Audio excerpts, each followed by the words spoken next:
It was supposed to be quiet here, a place of peace. Mountains, snow, fishermen, and silence. But in the spring of 1940, that silence shattered. The world was already bleeding. Poland had fallen. Denmark had surrendered in a single day, and now, Hitler's eyes turned north, to Norway, to the frozen fjords that guarded the lifeline of his war machine, iron ore. From the Swedish mines of Kiruna, trains carried the precious metal to the Norwegian port of Narvik. From there, ships took it south, to fuel the German tanks rolling through Europe. Without it, the Third Reich would choke, and so, this quiet corner of the world became a battlefield. April 9th, 1940, the invasion began. At dawn, gray shapes appeared on the horizon. German destroyers sliding silently into the fjord. On board, hundreds of Gebirgsjäger, the elite mountain troops of the Wehrmacht. Their orders were simple: take Narvik, cut off the Allies, control the iron. But there was one thing Hitler didn't count on. The North Sea was not his alone. From the west, British destroyers tore through the waves, guns blazing. The Royal Navy had been waiting. What followed was chaos. Thunder rolling across the fjords, fire leaping from ship to ship. In the icy waters off Narvik, steel met steel. 10 German destroyers, ambushed and sunk. Hundreds of men lost to the freezing depths. The fjord turned red, and silent again. For the first time in the war, Germany bled. But victory was an illusion. The Germans weren't done. Thousands of troops remained on land, dug in, fortified, determined. The Norwegians, brave but few, could not hold them alone. So Britain, France, and Poland answered the call.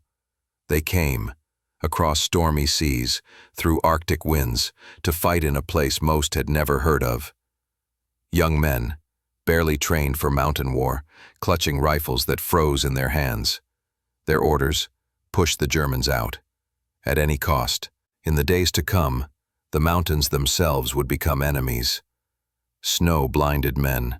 Frost cracked their skin. Every step forward was pain. Every breath, fire in the lungs. But they fought on, because deep down they believed something simple. If they could win here, in this frozen corner of the world, maybe, just maybe, the tide of war could be turned. One British captain wrote in his diary, "We fight the snow as much as the Germans, yet the men do not complain. They joke, even laugh, through the cold. But their eyes have seen too much already." They didn't know it yet, but the world was watching. The first Allied victory of the war was coming, a small, forgotten battle, about to echo through history. The Battle of Narvik had begun. The battle for Narvik had begun, and the mountains answered back. Snow turned to ash. The once quiet fjord burned with fire and iron. Smoke crawled across the white peaks like a living thing. For the men trapped inside it, it was hell on ice. Private James Holloway, barely 20, clutched his rifle with trembling hands. His breath froze mid-air. He could barely see. The snow was blinding, the air a storm of shards. Somewhere ahead, the Germans were waiting. Mountain ghosts, their white camo blending perfectly into the snow. Invisible. Until they fired. A flash, a scream. And then silence again. War in the Arctic was not loud and furious like in France or Poland. It was slow, personal, a deadly whisper between men hidden by snow. The British and French troops pressed on, every ridge, every frozen valley fought over like it was gold. And in a way, it was. Control Narvik and you control the iron. Control the iron and you feed the war. The Germans knew this. That's why they held on, teeth clenched, frost-bitten fingers on the trigger. They were cut off, their fleet sunk, their supplies dwindling. But still, they would not surrender. Why? Because Hitler had ordered it. Hold Narvik to the last man. Night fell, though it was never truly dark. The Arctic sun never disappeared completely, only dipped below the horizon. The battlefield glowed blue, ghost-like. Men moved like shadows, fighting under a twilight sky that never slept. One French soldier, exhausted, whispered, "We fight under the eye of God himself, and he has turned away." The Norwegians fought alongside them, locals, fishermen, miners, even teenagers. They knew every rock, every ridge. They guided Allied troops through hidden passes, ambushing German patrols from cliffs above. But the cost was terrible. The cold did not care who was brave. Frostbite claimed fingers before bullets did. Food ran out. Ammunition ran low. Men tore pages from their letters to home just to light fires. And yet, in all that misery, something unbreakable formed. A bond between strangers, between nations, between men who had nothing left but each other. A British officer wrote, "I watched a Norwegian boy, barely 17, drag one of my men out of the snow. He gave him his own gloves and smiled as if it was nothing. That smile kept us alive longer than any fire." By late April, the Allies began to push the Germans back. The frozen hills around Narvik echoed with the sound of victory, brief, fragile, but real. And then, on May 28, 1940, the attack came. Thousands of Allied troops, British, French, Norwegian, and Polish, surged forward in a final, desperate assault. The Germans fought like cornered wolves, but the Allies broke through. For the first time in the Second World War, Hitler's army retreated. They had done it. Narvik was free.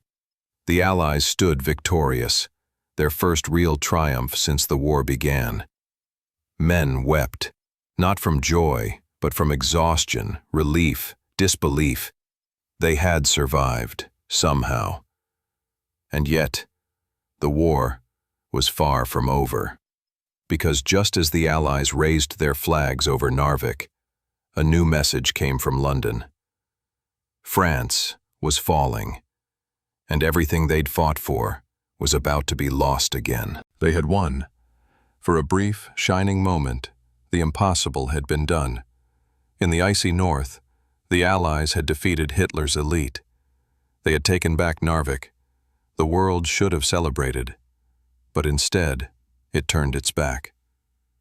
As the men warmed their hands over dying fires, a courier arrived, carrying news that froze their blood faster than the mountain winds ever could. France was collapsing. Germany's blitzkrieg had torn through Europe like fire through dry grass. Paris was on the verge of falling, and suddenly, Narvik didn't matter anymore. Orders came down from London and Paris.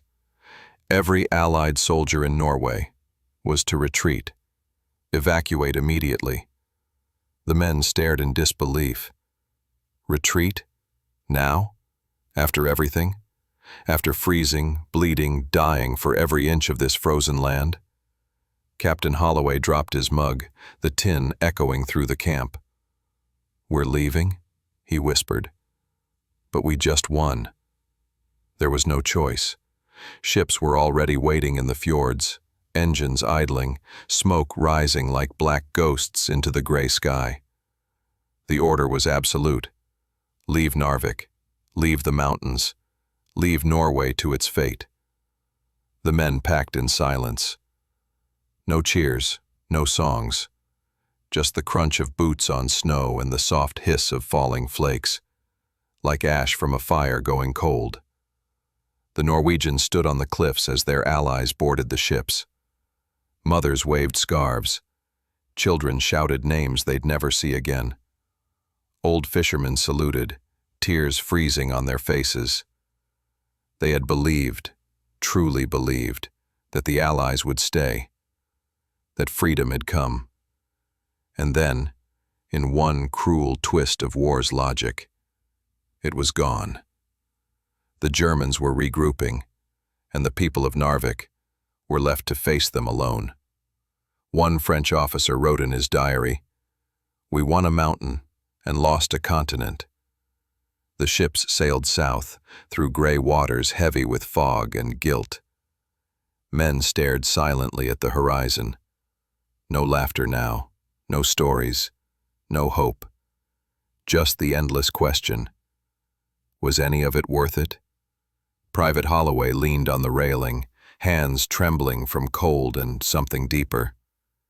He looked back one last time, toward the mountains now fading behind mist. He whispered, "We left them. We left them all." A comrade beside him muttered, "Orders are orders." But even he didn't sound like he believed it. Back in Narvik, the Germans returned, with fury. The few Norwegians left to defend it fought bravely, hopelessly. By June, the swastika flew over the town once more. The battle was lost, but its echoes would never fade. Because for the men who fought there, Narvik wasn't just a place. It was proof. Proof that courage still meant something, even when victory didn't. For the rest of the war, the men who survived Narvik carried that battle in silence.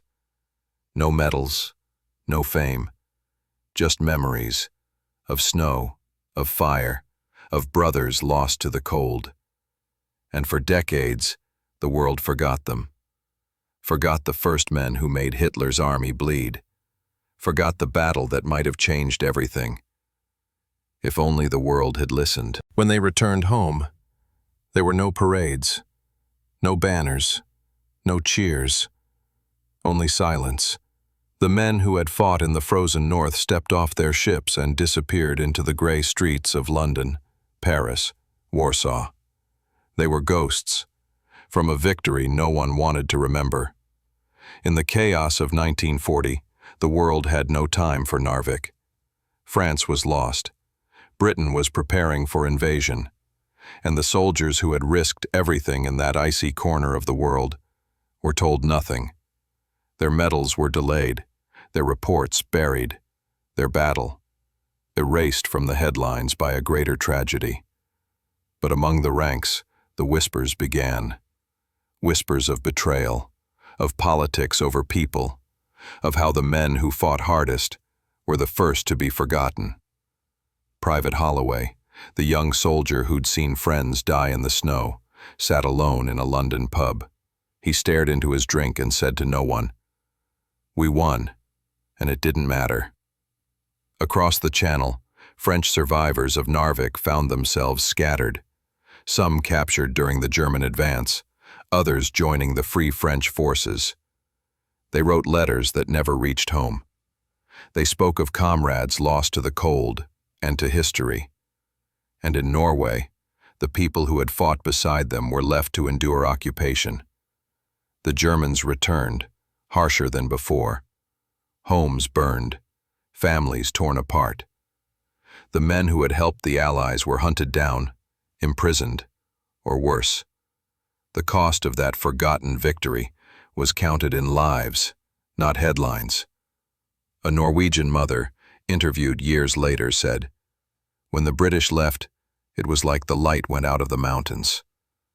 We never blamed them, but the silence that followed, that was worse than the war." The silence became its own enemy. Governments moved on. New battles took the world's attention. Dunkirk, Stalingrad, Normandy. The men of Narvik faded into the background of history. And yet, deep inside, they remembered. They remembered the cold, the laughter, the fear, the fire reflecting off the snow, and the faces of brothers who never made it home. Decades later, historians would uncover diaries, letters, and reports, fragments of truth buried in dust. They revealed what the world had forgotten, that Narvik wasn't just a battle. It was a message, a warning of what was coming, a glimpse of courage before the storm consumed it all. If the world had listened, maybe things would have been different. Maybe the Allies would have fought harder, sooner. Maybe millions could have been saved. But history doesn't listen to maybes. By the time medals were finally given, decades later, many of the men were gone. Their names engraved on cold stone, their stories almost lost forever. But the echoes of their courage still remain. In the wind that sweeps through the Narvik fjords, in the letters preserved in old trunks, in the quiet pride of families who still remember. And now, for the first time in generations, the world is listening again. The forgotten battle is being remembered, because some victories aren't written in the books of generals.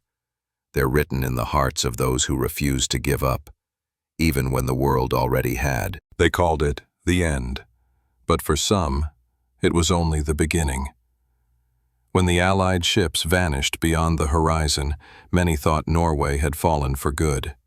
The Germans returned, stronger, angrier, ruthless. Yet deep in the valleys, beneath the snow and stone, something survived. They were fishermen, farmers, miners, ordinary people turned into shadows. They hid weapons beneath their floors, smuggled messages through forests, guided lost soldiers across the mountains. They called themselves the Resistance. At night, they moved silently through the fjords, cutting German communication lines, sabotaging supply routes, gathering intelligence for Britain. Each act of defiance carried the weight of death, but they did it anyway, because freedom, even in whispers, was worth dying for. One of them was a young man named Leif Hansen, a miner from Narvik. He had fought beside the Allies, then stayed behind when they left. For 5 years he lived in the shadows, hunted by the Gestapo, carrying only a pistol and an old photograph of his family. He sent coded messages to London, vital information about troop movements and naval bases. Those transmissions saved lives, and every time he tapped his Morse key, he knew one mistake meant capture, torture, execution. Still, he never stopped. And he wasn't alone. Hundreds of Norwegians, men, women, even children, joined him. A baker who baked bread for German officers by day and hid resistance notes inside loaves by night. A teacher who risked everything to pass secret maps to Allied spies. A priest who smuggled Jewish families across the border under cover of prayer. They fought not with armies, but with courage. Far from home, others carried the same fire. The Polish brigade, who had fought like lions at Narvik, refused to give up. After evacuation, they rejoined the Allies, fighting again in France, then in exile, then across Europe. They became legends, soldiers without a homeland, fighting for everyone else's freedom. One Polish officer wrote before a battle, "We have no country, no families, no graves to return to. But we still have honor, and that is enough." Their bravery in Norway became a symbol of something greater, that even when the world forgets you, you can still make history. In London, British intelligence never forgot the Narvik resistance. Coded messages from the frozen north guided Allied bombers, saved convoys, and gave hope that the fire of defiance still burned. One MI6 report described it simply. The Norwegians fight as though winter itself is their ally. And in a way, it was. The snow hid them, the mountains sheltered them, and the wind carried their secrets. By 1945, when the Germans finally surrendered, Narvik was in ruins, but unbroken.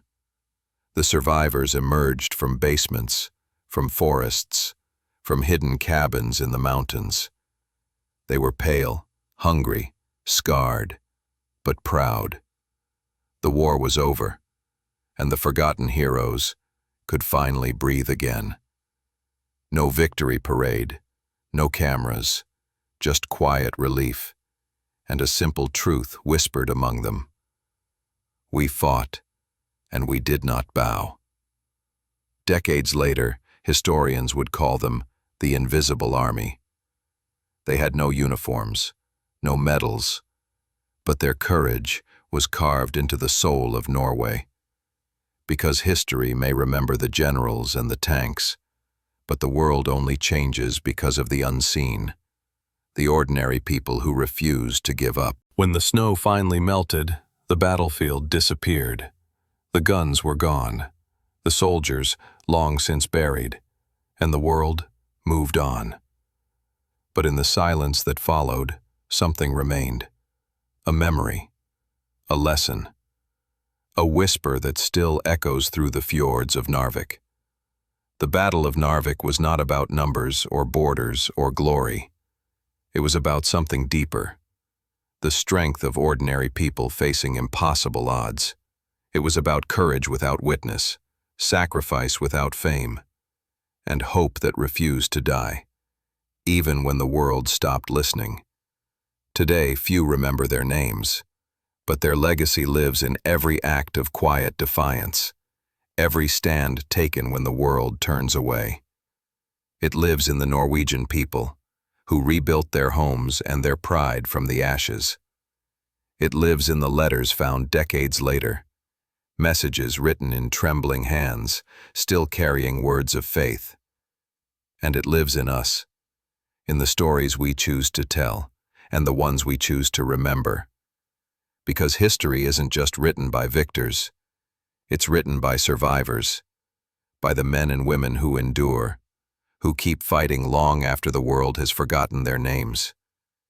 Every generation faces its own battles, and though the uniforms change, the courage does not. We all fight our wars, in silence, in struggle, in faith. And maybe that's what the men of Narvik would want us to remember most. Not the fire, not the blood, but the strength to stand when everything says fall. 80 years have passed. The mountains still stand.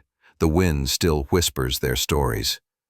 And beneath the snow, their courage sleeps, waiting for someone to remember, for someone like you to listen.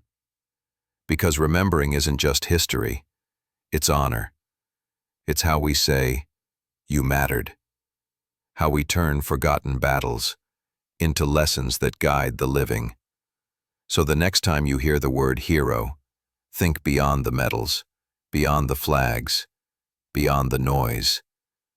Think of the frozen fjords of Narvik, and the men and women who fought not for glory, but for each other. Their story is not over. As long as someone remembers, it never will be. And that is why we tell it. This was the forgotten battle that changed World War II forever.